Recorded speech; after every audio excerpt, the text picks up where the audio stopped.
மேடையில் வீட்டிற்கும் பாக்யராஜ் சார் வணக்கம், அரவிந்த்ராஜ் சார், வெங்கடேஷ் சார், பேரரசு சார், இஎம்ஐ படத்தோட கதாநாயகி, படத்தோட ப்ரொடியூசர், டைரக்டர், எவ்ரிபடி, இங்க வந்திருக்கும் அனைவருக்கும், பிரஸ், மீடியா எல்லாருக்கும் உங்க தேவயானி ராஜகுமாரின் அன்பான வணக்கம்.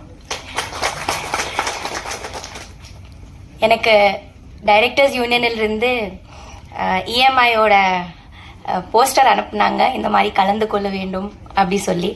அதை பார்த்த உடனே எனக்கு ரொம்ப பிடிச்சிருந்தது. இஎம்ஐ டைட்டிலே ரொம்ப பிடிச்சிருந்தது.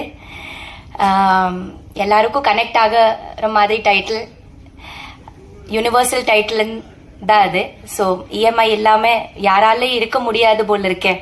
அப்படி ஒரு லைஃப்பில் நம்ம வந்திருக்கோம். நல்லதும் கெட்டதும் கரெக்டாக நம்ம அதை யூஸ் பண்ணால் அதை விட ஒரு சிறப்பான ஒரு விஷயம் இல்லை இஎம்ஐ, இல்லையா? வீடு வாங்குறதுலேருந்து வண்டி வாங்குறதுலேருந்து எல்லாத்துக்கும் உதவுது இது. ஆனால் அதை தப்பாக நம்ம ஓவராக பண்ணிட்டோம்னா கூட அது கெடுதல் தான். ஸோ எந்த அளவுக்கு அதை யூஸ் பண்ணுறோமோ அதுதான் அது. பட்